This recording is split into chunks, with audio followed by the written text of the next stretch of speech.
رمضان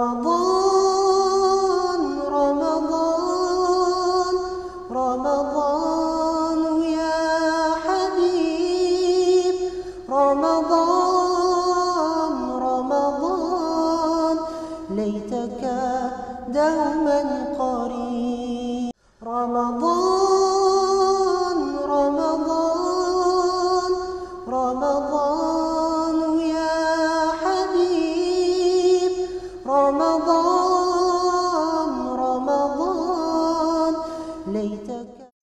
أعوذ بالله من الشيطان الرجيم. بسم الله الرحمن الرحيم. لقد سمع الله قول الذين قالوا إن الله فقير ونحن أغنياء سنكتب ما قالوا وقتلهم الأنبياء بغير حق ونقول ذوقوا عذاب الحريق ذلك بما قدمت أيديكم وأن الله ليس بظلام للعبيد. الذين قالوا إن الله عهد إلينا ألا نؤمن لرسول حتى يأتينا بقربان تأكله النار قل قد جاءكم رسل من قبلي بالبينات وبالذي قلتم فلم قتلتموهم إن كنتم صادقين فإن كذبوك فقد كذب رسل من قبلك جاءوا بالبينات والزبر والكتاب المنير كل نفس ذائقة الموت وإنما توفون أجوركم يوم القيامة فمن زحزح عن النار وأدخل الجنة فقد فاز وما الحياة الدنيا إلا متاع الغرور. لتبلغن في أموالكم وأنفسكم ولتسمعن من الذين أوتوا الكتاب من قبلكم ومن الذين أشركوا أذى كثيرا وإن تصبروا وتتقوا فإن ذلك من عزم الأمور.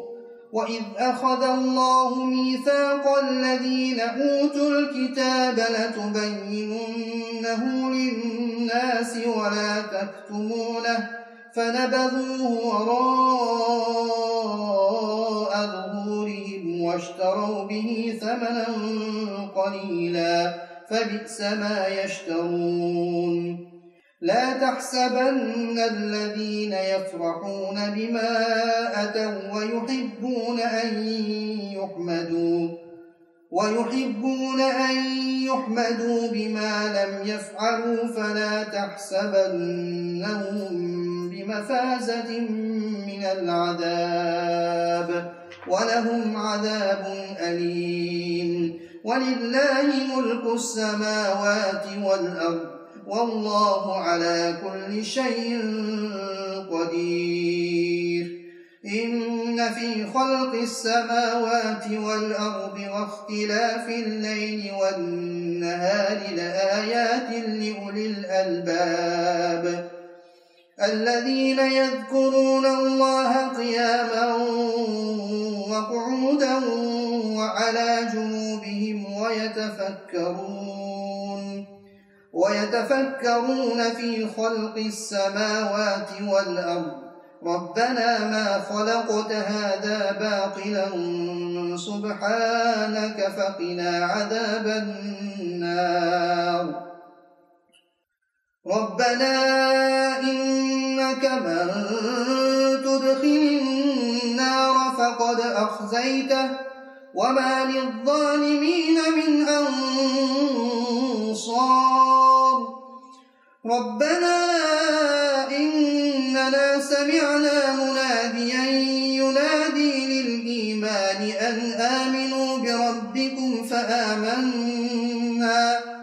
ربنا فاغفر لنا ذنوبنا وكفر عنا سيئاتنا وتوفنا مع الأبرار. ربنا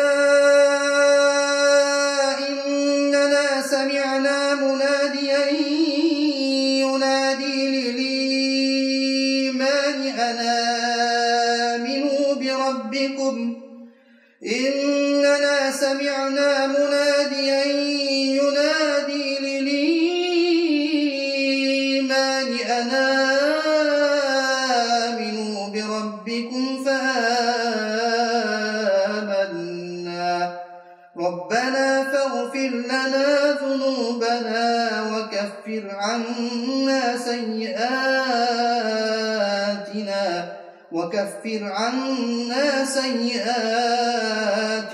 وتوفنا مع الأبرار. ربنا إننا سمعنا مناديا ينادي للإيمان أن آمنوا بربكم فآمنا. ربنا فاغفر لنا ذنوبنا وكفر عنا سيئاتنا وتوفنا مع الأبرار. ربنا إننا سمعنا مناديا ينادي للإيمان أن آمنوا بربكم فآمنا.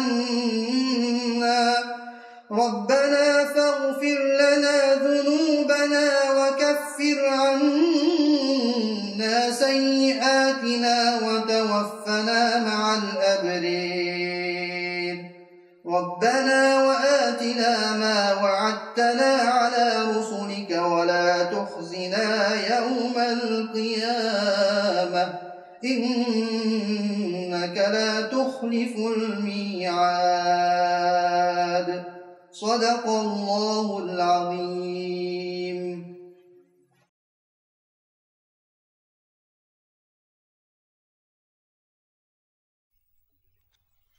يا نور الهلال أقبل تعال فالشوق طال والقلب سما نحو السماء مترنما.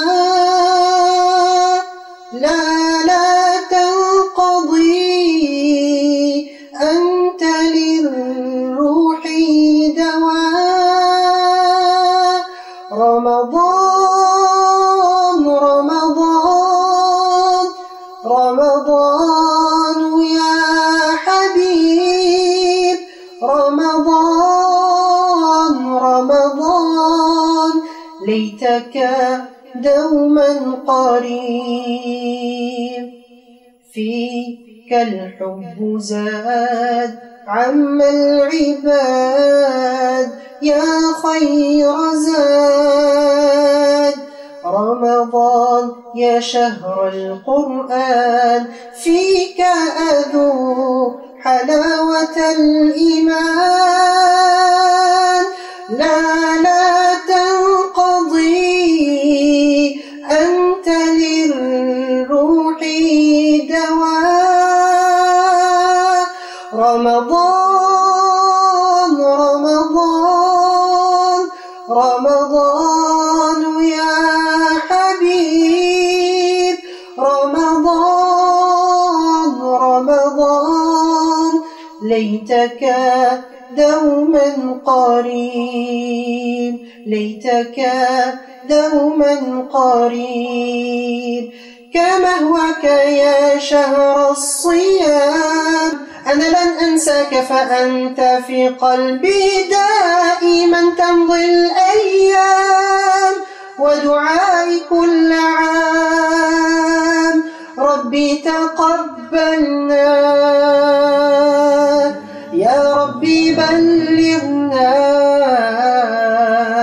بلغنا رمضان.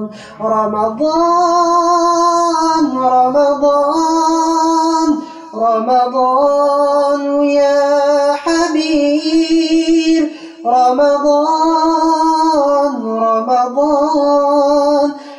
ليتك دوما قريب ليتك دوما قريب.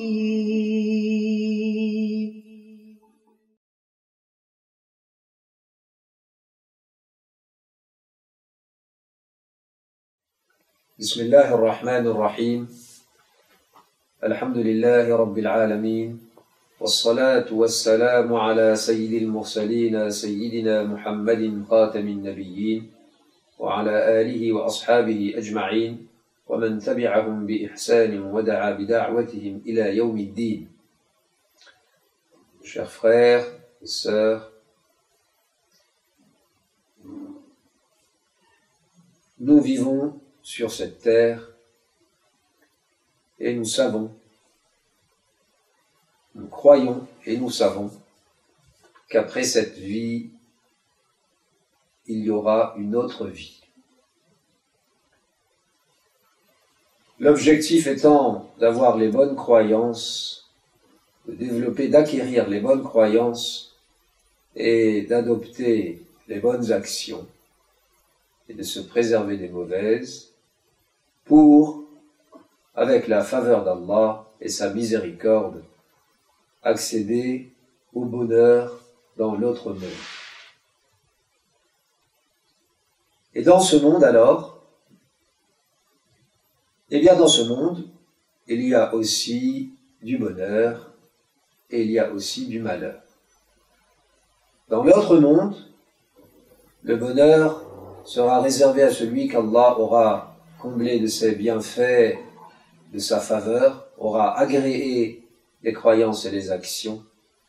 Et le malheur, ce sera pour celui qui ne sera pas ainsi. Et dans ce monde alors, est-ce que dans ce monde, si on adopte les bonnes croyances et on fait les bonnes actions, on se préserve des mauvaises, est-ce qu'on serait préservé de tout malheur?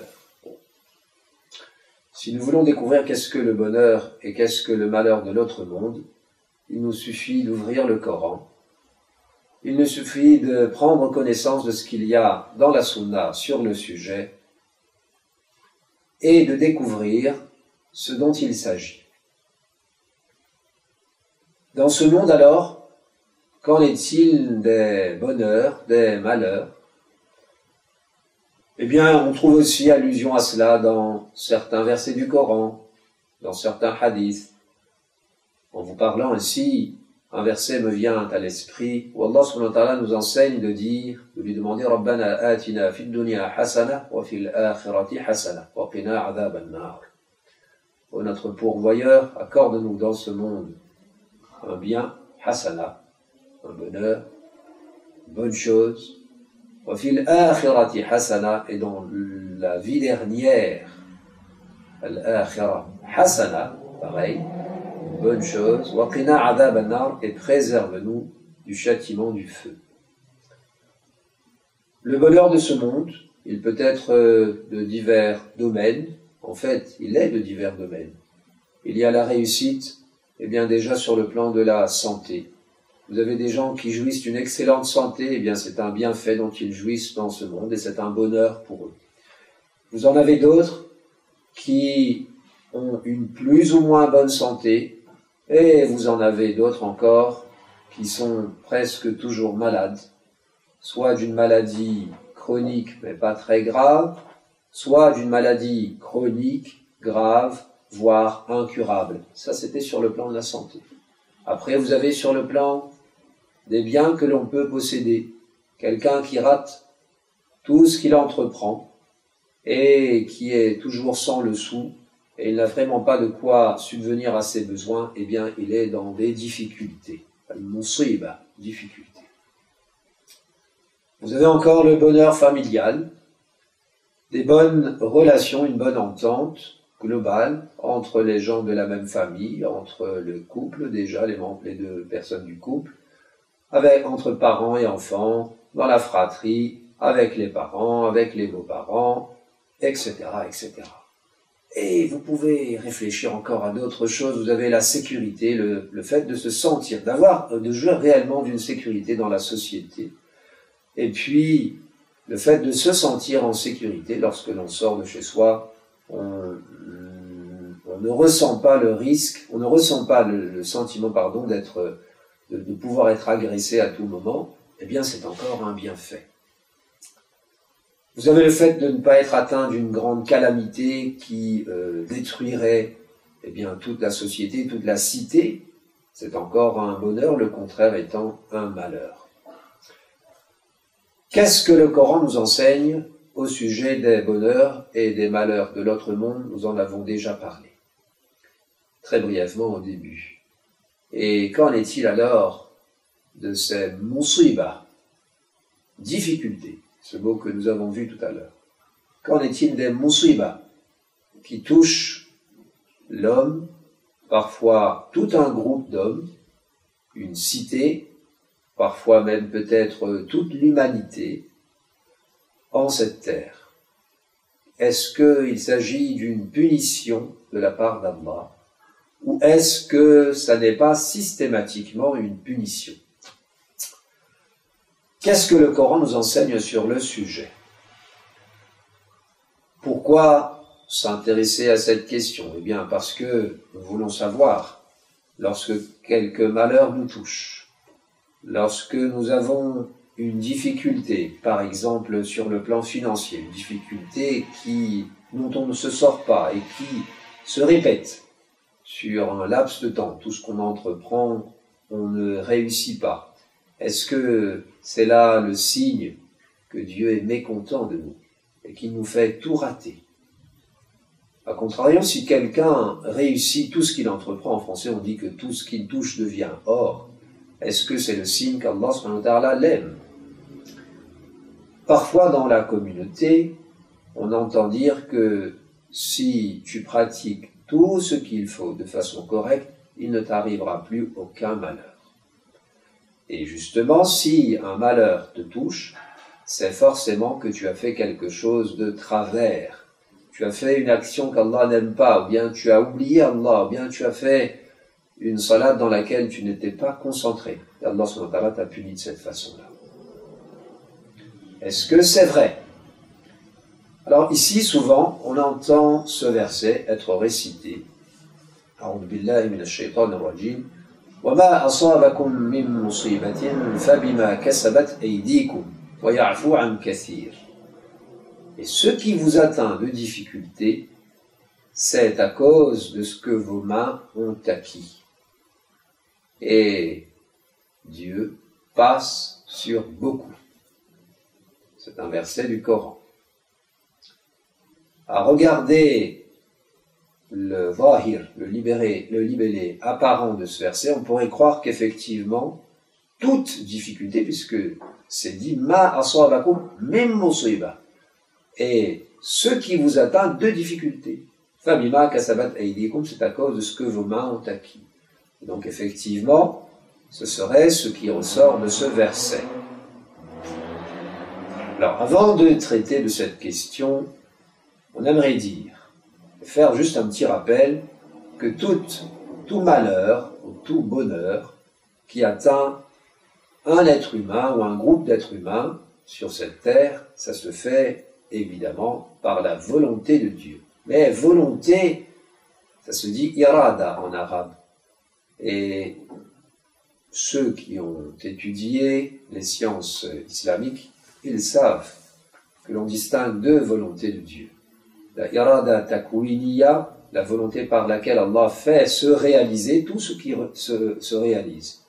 Ma sha'Allahu kana wa ma lam yasha' lam yakun. Ce qu'Allah a voulu, cela s'est produit, et ce qu'Allah n'a pas voulu, cela ne s'est pas produit. Du coup, tout malheur qui se produit, c'est bien qu'Allah l'a voulu. Mais c'est ce qu'on appelle la irada takwiniya.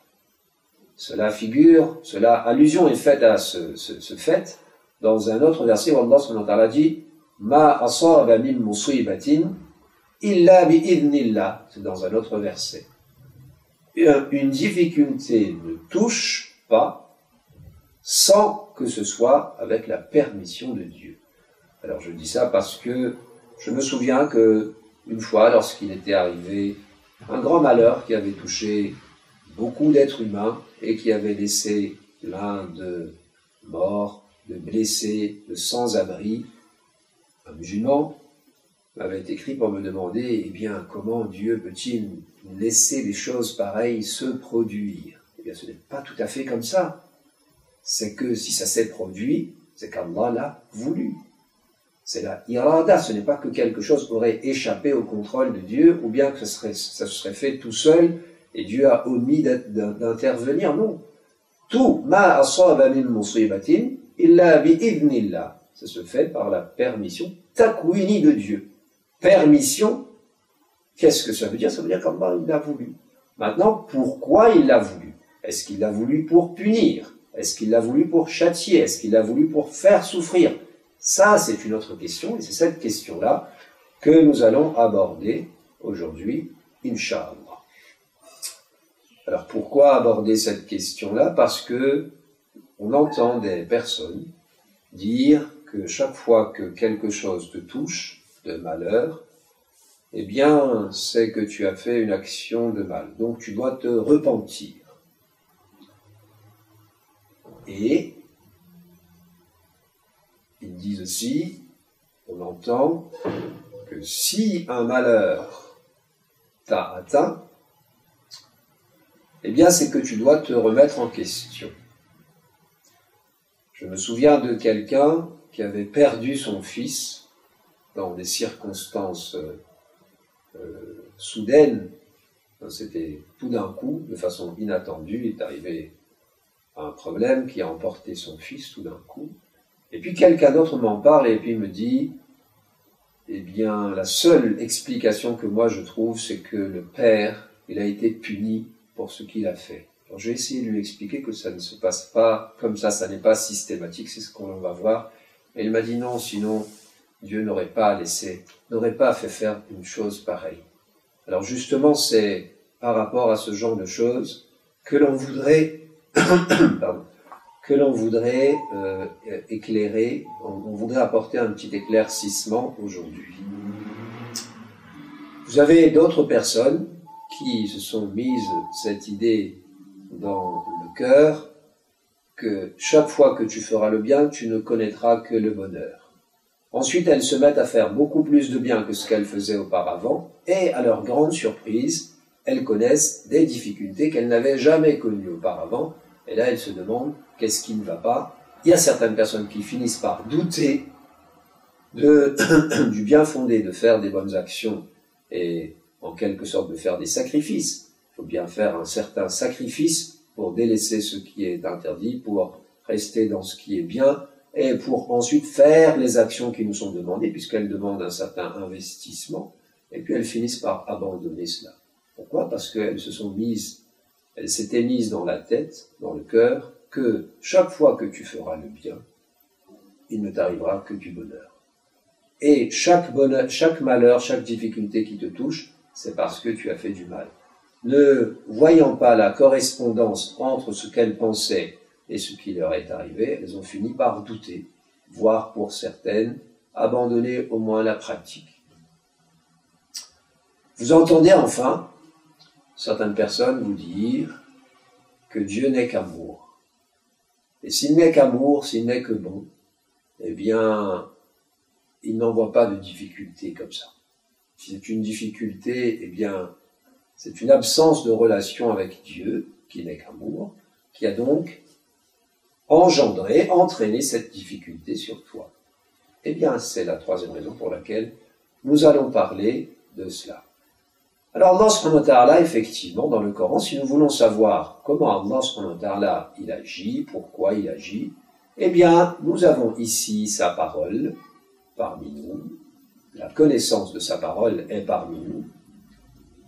La connaissance de sa parole, il nous a fait connaître ce qu'il a dit dans sa dernière révélation envoyée à son dernier messager, Muhammad ibn Abdillah, sallallahu alayhi wa sallam. Et dedans, vous trouvez effectivement le verset que nous avons vu tout à l'heure. Ne vous touche pas, ma asabakum min musibatin, toute difficulté qui vous atteint, c'est à cause de ce que vos mains ont acquis. On y reviendra, Inch'Allah.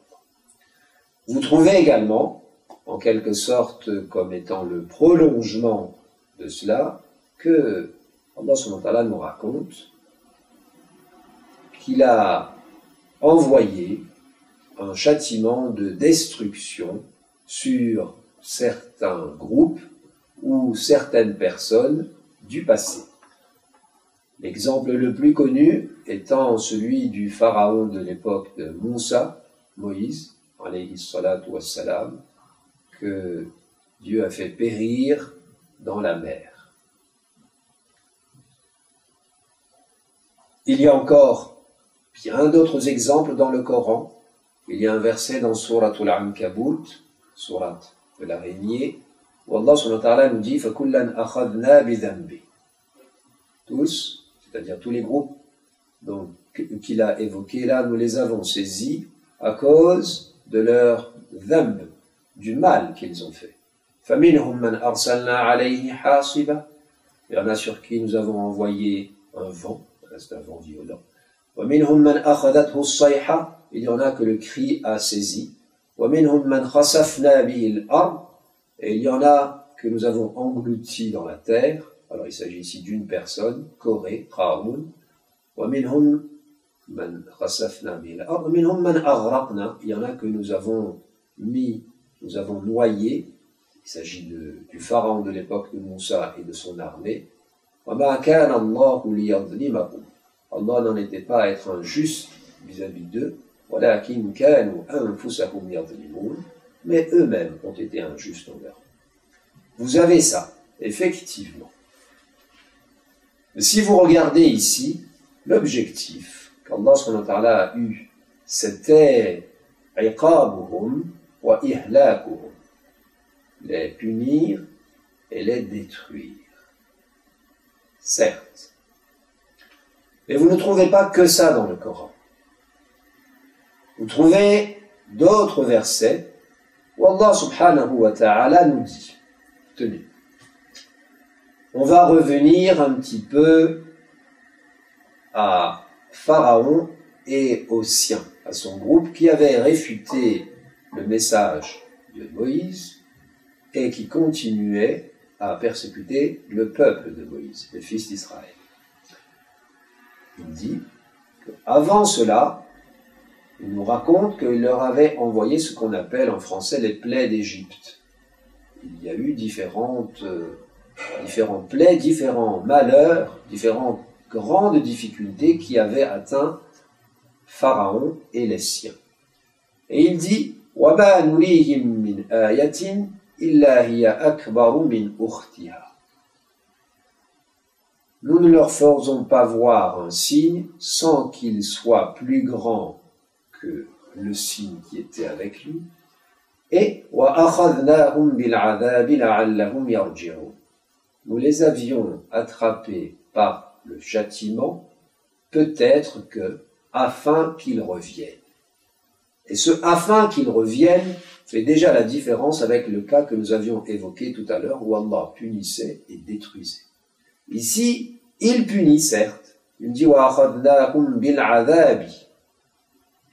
C'est une punition, mais c'est une sanction motivée par la volonté de faire revenir la personne ou le groupe de personnes, afin que lorsqu'ils subissent cette rigueur qu'Allah subhanahu wa ta'ala leur envoie, ils prennent conscience du mal dans lequel ils sont, du mal qu'ils font, et qu'ils reviennent vers Allah subhanahu wa ta'ala. C'est déjà différent.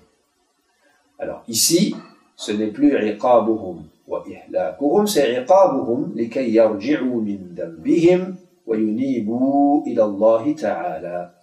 C'est une punition, oui certes, mais afin que la personne prenne conscience, revienne et se retourne de nouveau vers Dieu, son Créateur.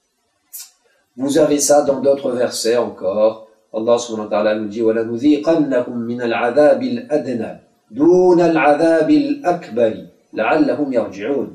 Et nous leur faisons goûter assurément au châtiment moindre, en deçà du plus grand châtiment, afin qu'ils reviennent.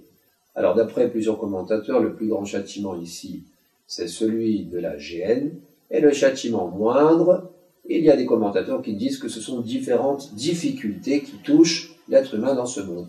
Vous avez encore Zahara al-Fasadu, verset très connu, Fil barri wal bahr bima kasabat aydi nas liyudhiqahum ba'd alladhi amilu la'allahum yarji'un.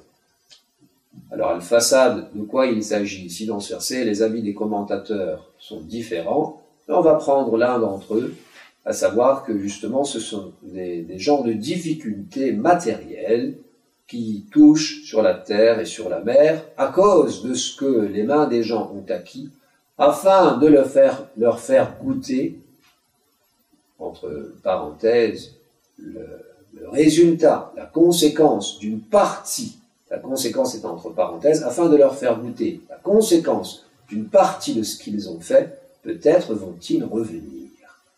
Allah subhanahu wa ta'ala nous dit encore, وَلَقَدْ أَرْسَلْنَا إِلَىٰ أُمَمٍ مِّن قَبْلِكَ. Avant toi, ô prophète, avant toi, nous avions suscité d'autres messagers auprès d'autres communautés. فَأَخَذْنَاهُمْ بِالْبَأْسَاءِ وَالضَّرَّاءِ. Entre parenthèses, des gens, une grande partie de ces cités n'avaient pas cru en ce messager. Alors, فَأَخَذْنَاهُمْ, nous les avons pris, c'est-à-dire que la rigueur, un tort, une difficulté, nous les avons pris par cela, afin qu'ils implorent. لَعَلَّهُمْ يَتَضَرَّعُونَ. Allah dit, فَلَوْلَا إِذْ جَاءَهُمْ بَأْسُنَا تَضَرَّعُوا. Pourquoi donc, lorsque notre rigueur est venue à eux, n'ont-ils pas imploré, وَلَكِنْ قَسَتْ قُلُوبُهُمْ, mais leurs cœurs se sont endurcis. Si nous retrouvons cela, Allah subhanahu wa ta'ala, oui, envoie des difficultés, envoie des calamités, mais l'objectif est que la personne ou le groupe de personnes reviennent, prennent conscience du mal et puis reviennent. Alors vous trouvez ça dans le verset, dans le Coran. Mais vous trouvez d'autres choses encore. Vous trouvez que parfois Allah subhanahu wa ta'ala, il dit aux croyants cette fois, وَلَنَبْلُوَنَّكُمْ بِشَيْءٍ مِّنَ الْخَوْفِ وَالْجُوعِ وَنَقْصٍ مِّنَ الْأَمْوَالِ وَالْأَنفُسِ وَالثَّمَرَاتِ وَبَشِّرِ الصَّابِرِينَ الَّذِينَ إِذَا أَصَابَتْهُمْ مُصِيبَةٌ قَالُوا إِنَّا لِلَّهِ وَإِنَّا إِلَيْهِ رَاجِعُونَ أُولَٰئِكَ عَلَيْهِمْ صَلَوَاتٌ مِّن رَّبِّهِمْ وَرَحْمَةٌ وَأُولَٰئِكَ هُمُ الْمُهْتَدُونَ. Nous vous éprouverons assurément par quelque chose de la crainte, de la faim, une diminution des biens, des personnes et des fruits. Et donne la bonne nouvelle à ceux qui sont patients, qui disent lorsqu'un malheur les atteint, Inna lillahi wa inna ilayhi raji'un. Certes, nous sommes à Dieu et à lui nous retournerons. Sur ceux-là sont les bénédictions venant de leur pourvoyeur, ainsi qu'une miséricorde, et eux sont les bien guidés. Alors ici, on ne retrouve plus la même chose.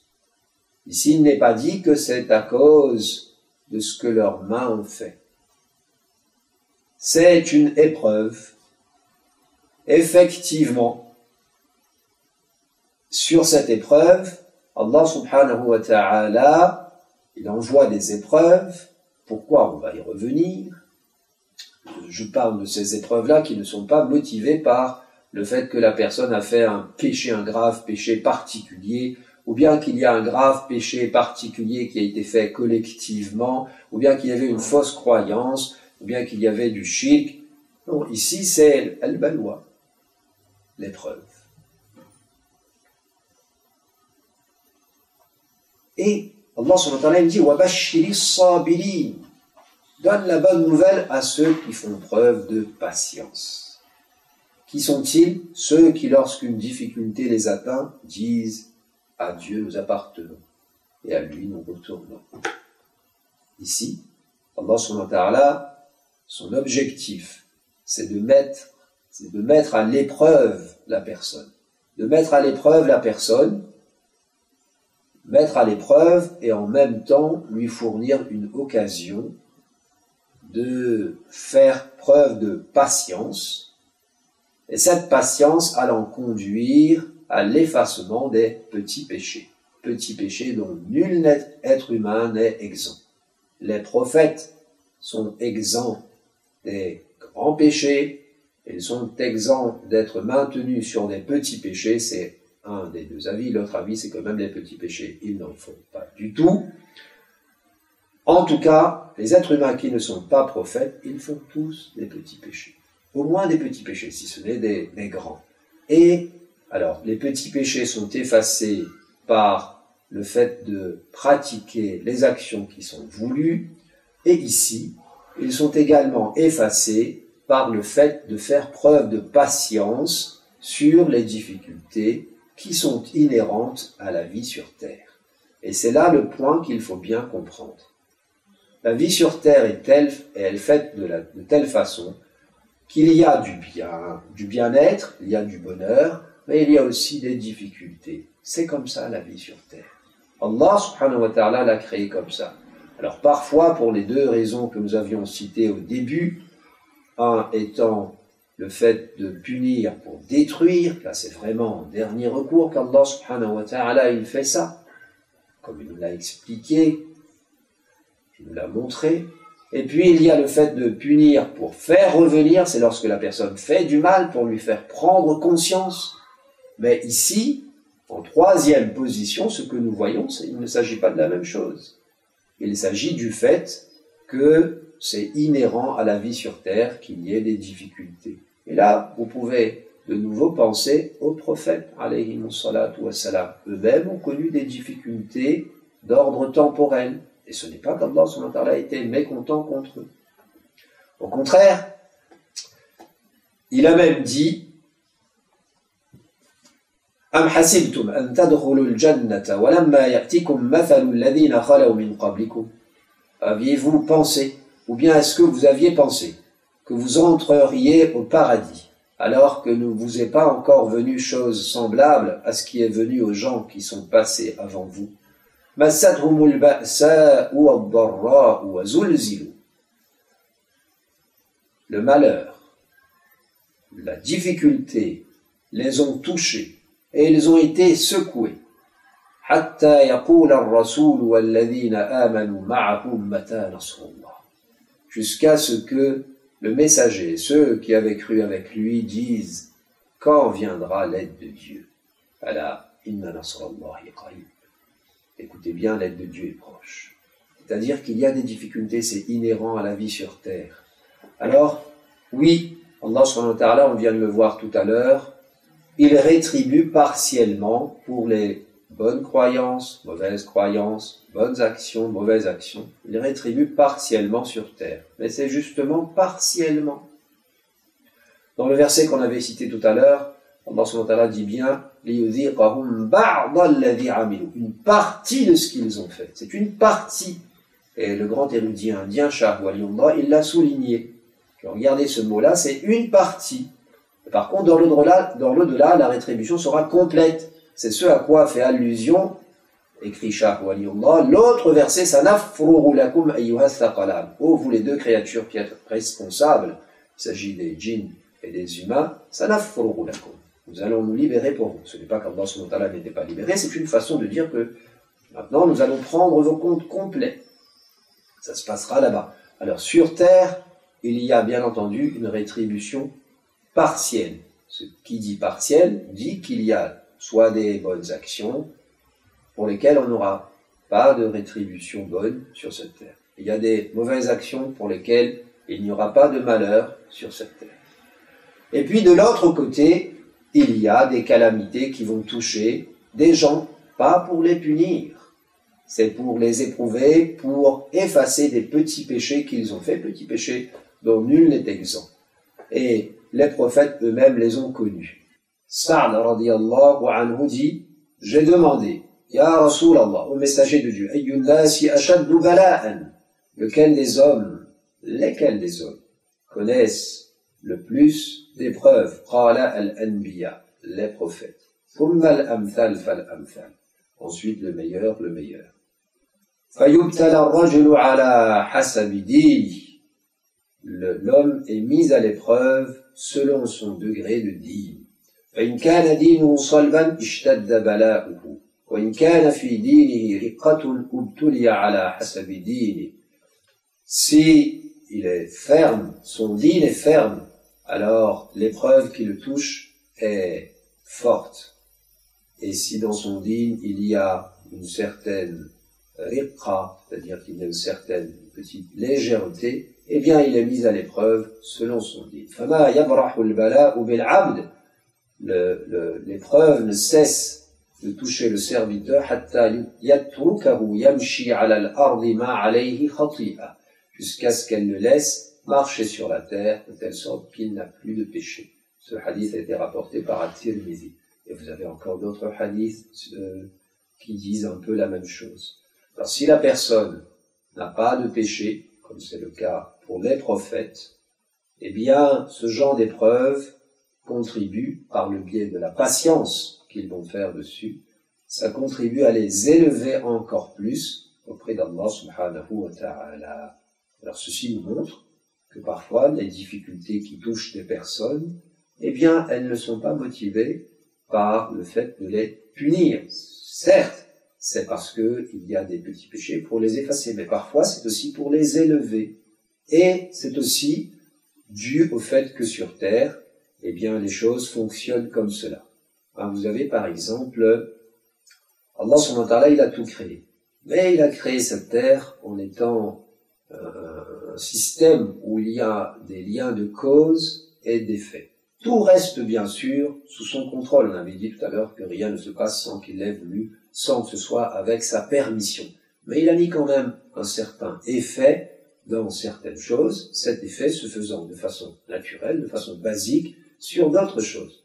Ainsi, vous avez que dans le hadith, il ressort d'un hadith que celui qui habite dans une demeure insalubre, eh bien, il risque fort de devenir malade. Si l'endroit est insalubre, eh bien, vous avez des forts risques de devenir malade. Quand vous allez tomber malade et qu'il y aura, c'est une difficulté, eh bien, ce n'est pas forcément une punition de la part d'Allah subhanahu wa ta'ala. Ça se peut qu'Allah subhanahu wa ta'ala ait voulu que vous alliez là-bas pour qu'ensuite vous tombiez malade pour vous punir de quelque chose. Mais ça se peut que vous êtes allé là-bas et vous allez faire preuve de patience sur cette maladie qui vous touche. Allah subhanahu wa ta'ala va pardonner les petits péchés, et il va vous élever en grade, et ce qui n'empêche toujours pas de prendre ses précautions et de comprendre que la demeure étant insalubre, eh bien il faut changer d'endroit et aller habiter ailleurs.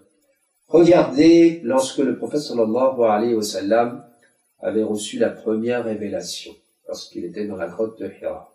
Alors, est-ce que il a eu un questionnement au sujet de ce qui lui arrivait, ou bien il était sûr? Il y a débat, je laisse ça pour les spécialistes. Ibn Jawzi a son avis sur le sujet, qui est bien connu des spécialistes. Toujours est-il que, s'étant réfugié auprès de Khadija, radiyallahu anha, celle-ci a décidé de l'emmener auprès de son cousin, elle, Waraqa ibn Nawfal. Alors, Waraqa ibn Nawfal lui a dit, Hada Namus. Ça, c'est le confident qui est venu à toi. C'est-à-dire, le confident de Dieu, c'est l'ange Gabriel. Et ensuite, Waraqa lui a dit, j'aurais aimé être fort lorsque ton peuple va te pousser à l'exil.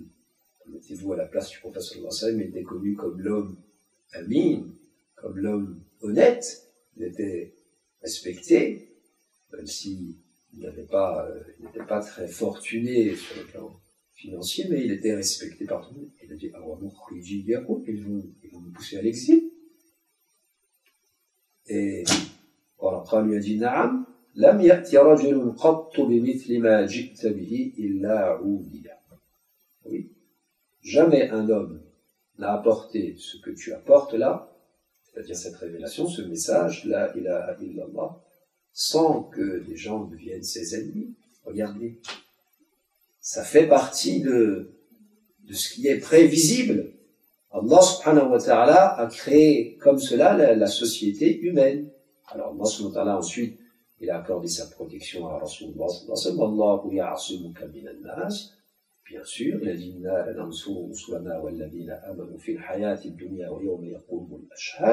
mais ceci nous montre que sur terre, il y a certaines difficultés qui arrivent à certaines personnes. Parfois, ce sont des punitions, parfois non, ça relève de l'épreuve naturelle, et naturelle parce que c'est la façon par laquelle se déroulent les causes et leurs effets sur terre. Vous avez par exemple, il y a un sahabi comme ça, il s'appelle Urwa il s'appelle Urwa, oui, je crois que c'est ça, et le professeur sallallahu l'avait chargé d'aller acheter une chèvre pour lui et lui avait donné une pièce de la part du professeur pour acheter. Et qu'est-ce qu'il a fait? Il a fait une bonne affaire. Il a pu acheter 2 chèvres pour le prix de cette pièce. Il a pu revendre une chèvre et il est revenu avec le professeur avec une chèvre plus la même pièce. Alors le professeur était très content et lui a donné un doigt de bénédiction. Alors lui, regardez, après on dit que il réussissait comme ça dans beaucoup de choses. Il était doué pour réussir. Il avait ce don-là. Alors il y a eu le doigt du prophète sallallahu alayhi wa sallam ensuite, mais il a ce feeling. Il y a des gens qui ont ce feeling pour réussir dans les affaires. Alors tant qu'il reste dans le licite, alhamdulillah. Et puis vous avez un autre sahabi qui s'appelle Munqid, Ibn Amr. Lui, il avait eu un petit problème, il avait eu une blessure auparavant à la tête. Et souvent, lorsqu'il faisait des transactions, eh bien, il faisait des mauvaises affaires. Alors le professeur sallallahu alayhi wa sallam m'a dit, Kulla khilaba, wa li al-khiyaru thalathata ayyam. Il lui a dit, on dit, pas de tromperie, et puis j'aurai le choix pendant 3 jours. C'est un sahabi, et les sahabas sont les hommes les plus pieux de cette umma. Bon, il n'était pas doué pour les affaires, comme on le voit ici. Alors, de nouveau, c'est de l'ordre du prévisible. N'étant pas doué pour les affaires, il va avoir des problèmes. Le professeur m'a dit, bon, tu peux mettre ce qu'on appelle khiyar ou shart, à savoir, j'aurai le droit de me rétracter pendant 3 jours. Et c'est comme ça. Et vous avez enfin un dernier cas où Allah subhanahu wa ta'ala, il met volontairement à l'épreuve. Il met volontairement à l'épreuve, cette fois-ci, ce n'est pas seulement pour le sabr ala al-musiba, faire preuve de patience sur la difficulté qui atteint, mais c'est pour mettre à l'épreuve par rapport à la fermeté dans le dîn, dans le iman, dans la foi, pour voir si la personne continue à adhérer ou pas. Allah subhanahu wa ta'ala nous a parlé de ce cas de figure en disant أَحَسِبَ النَّاسُ أَن يُتْرَكُوا أَن يَقُولُوا آمَنَّا وَهُمْ لَا يُفْتَنُونَ. Est-ce que les gens ont cru? Est-ce que les gens ont-ils pensé qu'ils seront laissés à dire nous avons apporté foi et ils ne seront pas mis à la tentation? وَلَقَدْ فَتَنَّا الَّذِينَ مِنْ قَبْلِهِمْ.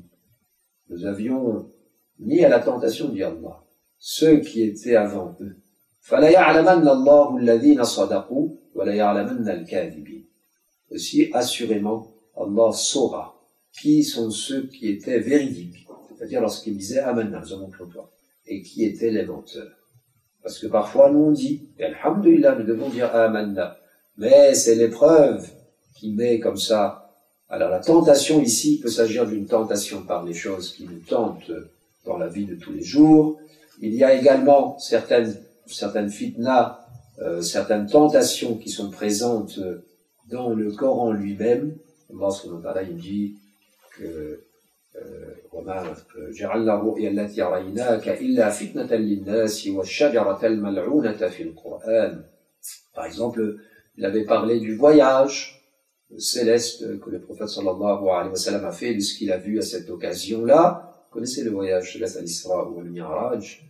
Et puis, de Az-Zarqoum, alors ça a constitué une certaine tentation. Tentation comment? Une certaine épreuve. Par là, il y a certaines personnes qui ont douté à l'époque. C'est vrai, ce qu'il nous dit là, il nous dit comme ça qu'il a voyagé. C'est des choses comme ça. Alors ça aussi, c'est une tentation. Ici, il y a la tentation au quotidien et il y a les épreuves. Imaginez que quelqu'un, il accepte le dîn, il entre dans l'islam, il accepte le iman, et après cela, il a épreuve sur épreuve. Il connaît épreuve sur épreuve. Ce n'est pas qu'Allah est en train de le punir, c'est qu'Allah subhanahu wa ta'ala le teste.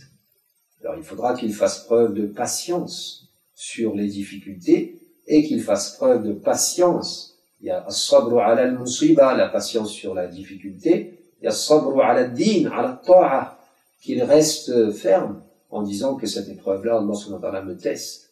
Et Inch'Allah, avec son aide, je pourrai continuer. Ceci nous montre, après avoir fait ce petit passage en revue, que toute difficulté qui touche soit un groupe d'humains, soit un être humain, ça n'est pas toujours une punition. Parfois ça l'est, parfois ça ne l'est pas, c'est une épreuve. Quand c'est une épreuve, parfois Allah subhanahu wa ta'ala, il nous teste volontairement en mettant en place les éléments qui nous testent, et parfois c'est lié simplement au système qu'il a mis en place, qui reste bien sûr sous son contrôle. Alors, Shah Waliullah, il a parlé de cela aussi, et il a dit qu'il y a en même temps une certaine rétribution partielle pour ce qu'on fait, ce qu'on croit, et en même temps, il y a le système des causes à effet qui est inhérent à la vie sur Terre. Là, je me souviens d'un passage dans la Sira où il est relaté que les Mécois un jour ont convoqué le prophète sallallahu alayhi wa sallam pour lui dire pourquoi tu fais cette prédication-là, qu'est-ce que c'est, tu nous as perturbé, tu as amené quelque chose de nouveau, etc. Il lui a demandé ils lui ont dit qu'est-ce que tu veux en faisant ça, est-ce que c'est de l'argent que tu veux, est-ce que c'est le pouvoir que tu veux, etc. Et puis à un moment, lorsque le prophète sallallahu alayhi wa sallam leur a dit que non, c'est pas ça, il y a une autre histoire comme ça, avec une personne qui était venue, avec un Mouali. Ça c'est une autre histoire, moi je raconte une autre histoire là, où ils vont convoquer tout un groupe. Et puis après ils me disent, regarde le pays dans lequel on vit. Et oui, c'était la Mecque. C'est aride, alors ils l'ont dit, c'est très resserré entre les montagnes, et puis il n'y a pas d'eau, c'est difficile, la vie est difficile ici. Bien si c'est vraiment Allah qui t'a envoyé, qui t'a suscité ici, tu es son messager, eh bien demande-lui qu'il aplanisse, qu'il ouvre un peu cette terre et qu'il fasse jaillir ici des rivières, comme il y en a là-bas, à Cham, en Syrie. Le professeur a répondu, et je n'ai pas été envoyé avec cela. Alors regardez, c'est inhérent, vous êtes dans le désert. Vous êtes dans le désert, bien sûr, mais il y a la baraka ensuite, il y a l'acceptation du dîme, à l'acceptation, au fait de faire des bonnes actions. Mais il y a certaines choses, c'est comme ça, on est dans le désert, la vie est aride, la vie est plus difficile que si on vit dans une contrée plus verdoyante. Ceci nous amène enfin à dire que même si certaines difficultés qui nous touchent ne sont pas liées ne sont pas motivées par le fait de punir, nous, en tant qu'êtres humains croyants en Dieu, bien entendu, dès qu'il y a une difficulté qui nous touche, en plus de la patience, il nous faut nous tourner plus encore vers Allah subhanahu wa ta'ala, et le prier, l'implorer, lui demander de nous faire passer et de faire disparaître cette difficulté. Avec le sabr, toujours se tourner vers Allah subhanahu wa ta'ala. Ça, c'est le premier point. Il ne faut pas oublier ça. Pourquoi? Parce qu'on a dit, tout n'est pas une punition, mais il n'empêche qu'il faut toujours se tourner vers Allah. Après, vous avez des cas où c'est vraiment une punition. Et certains cas, la personne ressent. J'ai fait telle action de mal, aujourd'hui, eh bien, Allah subhanahu wa ta'ala m'a envoyé cette punition pour me faire revenir. Alors, c'est une volonté de faire revenir. Vous avez surtout des cas comme ça, lorsque quelqu'un agit injustement envers quelqu'un d'autre. Il y a une dame comme ça, elle avait accusé Saïd ibn Zayd ibn Amr ibn Nufayl d'avoir usurpé une partie de son terrain. Et Saïd ne l'avait pas fait, il était innocent, et elle avait porté plainte auprès de l'autorité contre lui à ce sujet. Alors, il n'était pas content, il a fait un droit contre elle. Et à la fin, lorsque ce que Saïd avait demandé contre elle s'est réalisé, elle a dit à Sadatni Da'wat Saïd. Le droit que Saïd avait fait contre moi. Alors, regardez ici, elle a pris conscience. Alors, parfois, ce n'est pas ça, il faut toujours se tourner vers Dieu. Parfois, il faut prendre conscience, si on a fait du mal, c'est l'occasion de revenir Allah subhanahu wa ta'ala. Il veut le bien pour nous. Même s'il nous envoie une punition comme ça, c'est la'allahum yarji'un. Tant qu'il y a la vie, il y a de l'espoir. Ceci m'amène à dire qu'il ne faut pas développer une conception d'un Dieu qui n'est pas celle qui est véritablement celle de Dieu. Alors, comment on peut le savoir? Eh bien, parce que Allah subhanahu wa ta'ala, dans le Coran, dans sa révélation, et dans les révélations antérieures aussi, il s'est fait connaître à nous. Il a fait connaître ses attributs. J'entends, comme je l'avais dit au début, des gens qui disent, oui, mais Dieu n'est qu'amour.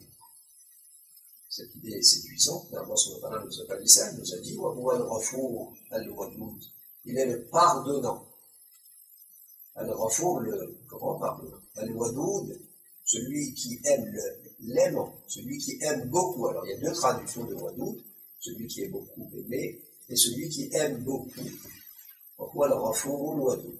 Et il est Ar-Rahman, le très clément, le tout clément, Ar-Rahman. Mais dans le Coran, il nous a dit aussi, vous avez vu, on a vu ensemble un petit rappel de ces cas de figure où Allah subhanahu wa ta'ala, il sanctionne aussi.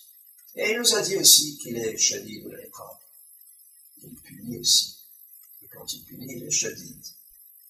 Alors, ce n'est pas le Dieu vengeur, colérique.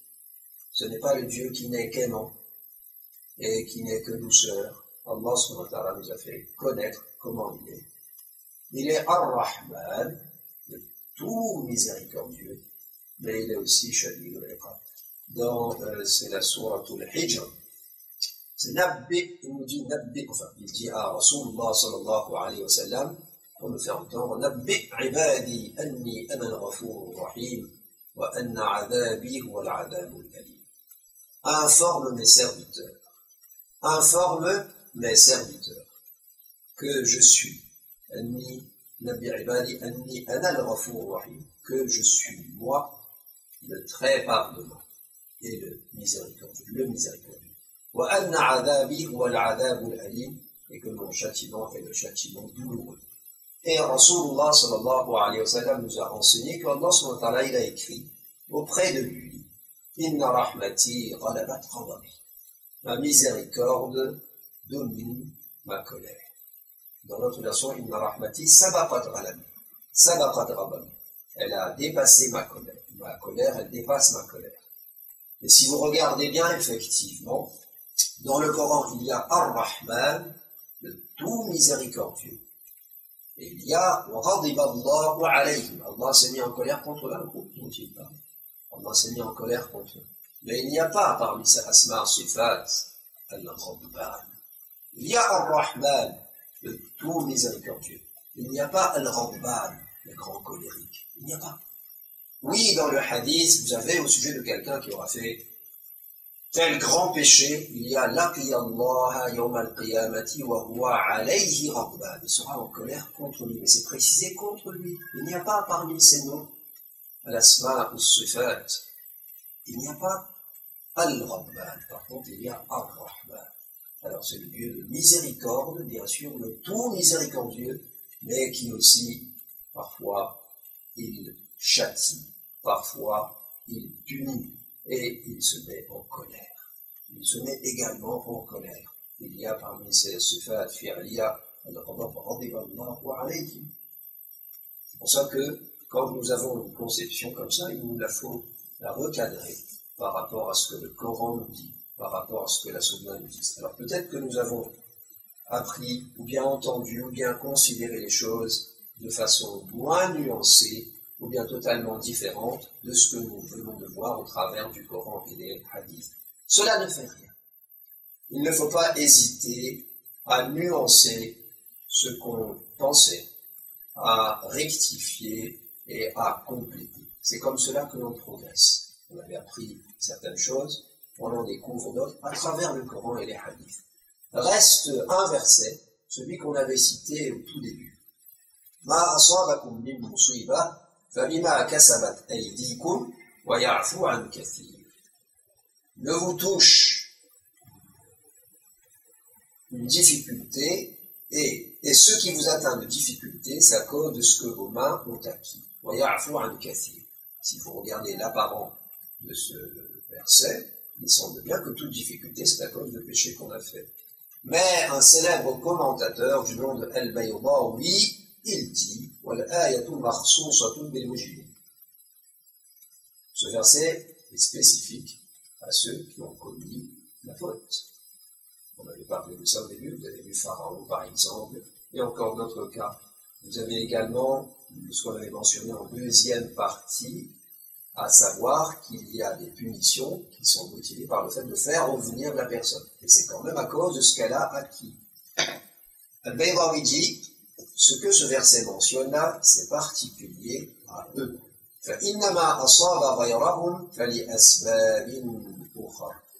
Parce que ce qui touche autre que, eh bien c'est à cause d'autre chose. Parmi ces autres causes, il y a la volonté. L'objectif d'Allah subhanahu wa ta'ala étant de l'exposer à la grande récompense pour la patience que cette personne fera face à la difficulté. Il y a enfin un point, c'est que parfois nous voyons des personnes autour de nous, des frères, des sœurs, qui sont atteintes par des difficultés. N'achevons pas de les enfoncer. Il se peut que ce ne soit qu'une épreuve par laquelle Allah subhanahu wa ta'ala teste ces personnes. Ça se peut que ce soit seulement une épreuve par laquelle Allah subhanahu wa ta'ala veut accorder le péché, le pardon des petits péchés à ces personnes, ou encore les élever.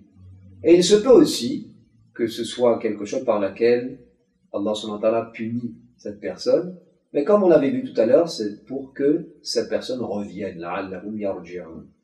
Alors, elles ont besoin de tout, ces personnes qui subissent ça, sauf qu'on les enfonce. Si vraiment nous voulons les accompagner, le meilleur accompagnement, c'est de les encourager. Les encourager, déjà en faisant doua pour que cette difficulté cesse sur elles. Également, pour les exhorter de façon amicale, de façon sage, avec sagesse, à revenir à plus de bonnes actions si c'était parce que cette personne se laissait aller à de mauvaises actions. Mais si on les repousse, si on achève de les enterrer, de les enfoncer, alors il faut faire très très attention. Il y a un hadith, bon, certes, la chaîne de transmission a été discutée, qui dit « La tudhiri shamatata li akhika, fayarhamahu Allahu wa yabtaliyaka » N'exprime pas ta joie face à la difficulté qui touche ton frère, car il se peut qu'Allah le prenne en miséricorde et toi te mette à l'épreuve. Ne nous réjouissons pas non plus d'un autre type de malheur qui peut toucher certaines autres personnes, comme par exemple qui touche les enfants de ces personnes-là, qui ont un certain comportement déviant, qui se laissent aller à des actions que notre dîne réprouve. Bien sûr, il ne s'agit pas de déresponsabiliser, il faut que les parents donnent la meilleure éducation qui soit à leurs enfants. Mais vous avez des enfants, des parents qui ont donné la meilleure éducation qu'ils ont pu, et ils ont des enfants qui ont suivi ce qu'ils leur ont prodigué, et d'autres enfants qui ne les ont pas suivis. Il faut avoir du tarahum, de la compassion pour ces parents-là, surtout lorsqu'ils souffrent à cause de ce que leurs enfants font. Et non pas se réjouir, non pas se laisser aller à des paroles de rejet, des paroles ironiques sur les autres, que voilà, lui il fait ça, et regarde, on ne sait pas de quoi l'avenir sera fait pour nous-mêmes. Nous aussi nous avons des enfants, nous aussi nous avons des petits-enfants, nous aurons des petits-enfants. Il faut être mesuré, et il faut être prudent dans ses paroles, et surtout accompagner. Si vraiment c'est une épreuve pour sanction, eh bien là on y arrive, afin qu'ils reviennent, eh bien ils vont revenir si on les accompagne, si on sait trouver les mots justes pour leur dire reviens, Inch'Allah. Allah subhanahu wa ta'ala, il accepte le pardon, il accepte le repentir, il accorde le pardon, et c'est ainsi que, Inch'Allah, nous progresserons tous, et nous avancerons tous vers Allah subhanahu wa ta'ala. Sur ce, nous allons terminer cette petite intervention.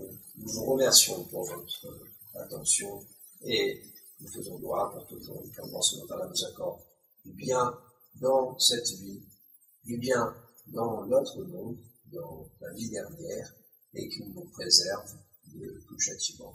Wa akhiru da'wana alhamdulillahi rabbil alamin. رمضان يا حبيب رمضان ليتك دوما قريب